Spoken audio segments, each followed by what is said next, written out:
have to say, as a priest, Thanksgiving Day is always my happiest day. Why? Because it's not a day of obligation for all of you. And to see so many of you here at church on a day of opportunity, a day to give thanks to God, it brings such great joy and such great happiness to my heart. Yes, today is Thanksgiving, and some have been planning and preparing for this day for weeks. Others we know are staying at home, setting it aside due to the coronavirus in our world. And yet I wonder how thankful I would be this morning if I woke up in a homeless shelter. What if I woke up this day with no education? What if I woke up this day with wondering where my next meal would come from? How thankful would I really be? I wonder how thankful I could be if maybe my house was destroyed by a tornado or hurricane, maybe an earthquake, fire wiped out everything I had. How thankful would I be this day? I wonder how thankful I could be if I knew that today, thousands of miles away in some foreign land, that my loved one was maybe there without me. Would I be thankful? It is when we're without that we miss most that which has been given to us. We take it so easily for granted. And maybe this year, as we suffer through this pandemic in our nation, we're beginning to realize that. How many things we took for granted in this life.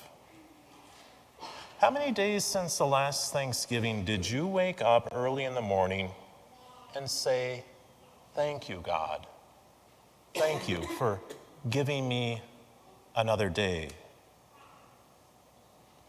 I like to think today of Thanksgiving as a moment which clearly puts life into perspective. But shouldn't it be every day of our life? In our gospel today, chosen for this occasion, Jesus asks all of us to reflect on that very important question. 10 were cleansed, were they not? Where are the other 9? Has none but this foreigner come to give thanks to God? On days like today, I look at my life and I see how fortunate I am, how blessed I am. And on days like today, I look at so many other lives and I see how very fortunate I am.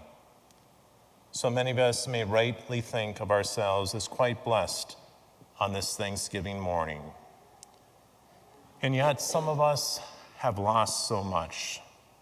Something precious from us has been taken away from us.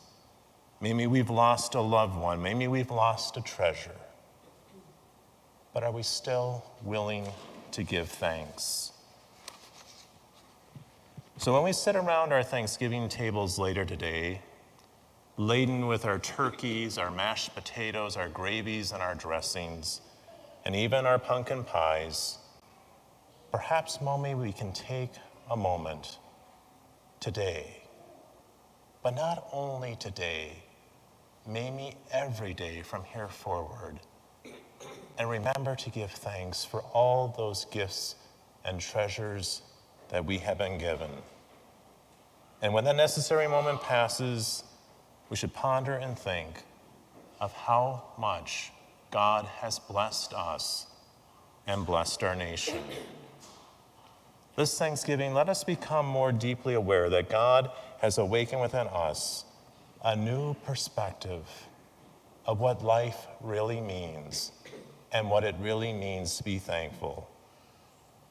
On behalf of the Church and School of St. Peter, I want to wish all of you a very blessed and happy Thanksgiving.